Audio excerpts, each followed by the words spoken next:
కొంచెం మీరు ఎటువంటి ఇబ్బందులు పడొద్దు. ప్రజలందరూ ఒకటే ఆలోచన చేయాలి. మన పీఎం మోడీ గారిని మీరు అనవసరమైన మాటలు మాట్లాడుతున్నారు. ఆయన విలువ మీకు తెలియడం లేదు. మన దేశానికి అతను ఎంత ఇంపార్టెంట్ అనేది తెలుసుకోవాలి ప్రజలారా. ప్రతి ఒక్కరూ అతను లేకపోతే మనం ఈరోజు ఎలా ఉండేవాళ్ళము అనేది కూడా కొంచెం స్పష్టంగా తెలుస్తుంది మీ అందరికీ. దీన్ని మీరు దృష్టిలో పెట్టుకొని ప్రతి ఒక్కరూ ఆయన్ని అర్థం చేసుకోగలరని మనవి. మీరు ఎటువంటి ఇబ్బందులు పడకూడదు. ప్రజలందరూ కొంచెం జాగ్రత్తగా ఉండాలి. పెట్రోల్కు డీజిల్కు మాత్రం ఎటువంటి కొదువు లేదు. మనకు ఎటువంటి ఇబ్బంది పడి పక్క వాళ్ళని మాత్రం దయచేసి ఎవ్వరు ఇబ్బంది పెట్టదలుచుకోవద్దు. ఎవ్వరు కూడా పక్క వాళ్ళని ఎవరిని ఇబ్బంది పెట్టొద్దు. అలాంటి మనది ఎటువంటి ఇబ్బంది లేదు కాబట్టి మన దేశానికి మనకు కీడు చేసే ప్రయత్నాలు కొంతమంది ఇవన్నీ పుకార్లు లేపడం జరుగుతుంది.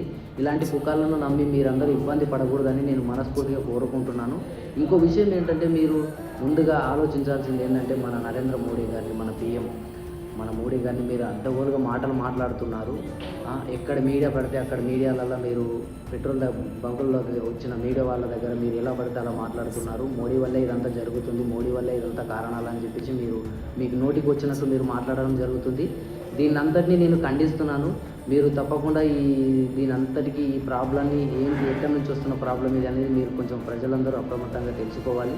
తెలుసుకోకుండా మీరు దయచేసి ఏది పడితే అది మాట్లాడొద్దని చెప్పేసి నేను ఈ సభాముఖంగా తెలియజేస్తున్నాను. అందరికీ జై హింద్, జై భారత్, జై నరేంద్ర మోడీ, జై శ్రీరామ్.